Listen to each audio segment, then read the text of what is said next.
ধরুন আপনি মাত্র 20 টাকা দিয়ে একটি সিগারেট কিনলেন এবং সেই সিগারেটের ধোঁয়ার কারণে আপনার আশেপাশেই কোনো একজন মানুষ অসুস্থ হয়ে পড়লো।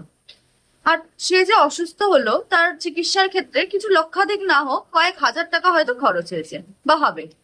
কিন্তু এই যে অতিরিক্ত খরচ, এই অতিরিক্ত খরচের দায় কে নেবে?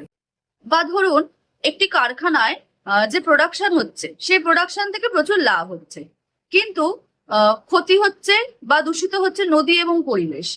এই যে নদী এবং পরিবেশ দূষিত হচ্ছে, এই ক্ষতির দায়ভার কে নেবে? আর এই ধরনের সমস্যা বা এই ধরনের ক্ষতি থেকে কে আমাদেরকে বাঁচাবে, সেটা বোঝাতে গিয়ে অর্থনীতিবিদ আর্থার পিগু একটি নতুন ট্যাক্সের ধারণা দেন, যেই ট্যাক্সের নাম দেওয়া হয় পিগুভিয়ান ট্যাক্স। অর্থাৎ মোদ্দা কথা হলো এই ট্যাক্সটি তার উপরেই আরোপ করা হবে বা সেই সমস্ত পণ্যের উপরেই আরোপ করা হবে যে সমস্ত পণ্য শুধুমাত্র নিজের নয়, বা সেই সমস্ত পণ্য কেনার ফলে শুধুমাত্র নিজের নয় বরং আশেপাশের মানুষ এবং পরিবেশ উভয়েরই ক্ষতি হতে পারে। তো সেই ধরনের ট্যাক্সকেই বলা হয় পিগুভিয়ান ট্যাক্স। কি কি দ্রব্যের ওপর এই ধরনের ট্যাক্স আরোপ করা হয়? যেমন বলা যেতে পারে বিভিন্ন তামাকজাত দ্রব্য, সিগারেট, তারপর হচ্ছে অ্যালকোহল, এই ধরনের আইটেমের ক্ষেত্রে এই পিগুভিয়ান ট্যাক্সটা আরোপ করা হয়, যা প্রত্যক্ষ এবং পরোক্ষভাবে সমাজের ক্ষতি করে। এছাড়াও রয়েছে প্লাস্টিকের ক্ষেত্রে কিছু ট্যাক্স রয়েছে, কিন্তু এই ট্যাক্স গুলো অন্যান্য দেশে আরোপ করা হয়, সেই ট্যাক্সটাকে আমরা পিগুভিয়ান ট্যাক্সের মধ্যেই ধরতে পারি।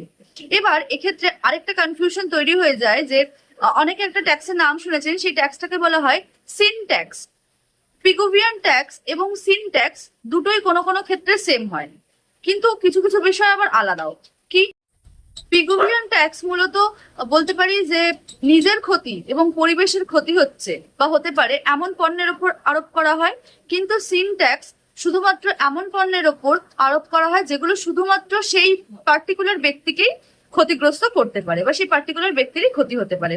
আশা করছি আমি আমার মতো করে পিগুভিয়ান ট্যাক্সটা বোঝাতে পেরেছি। কেমন লাগলো জানাবেন।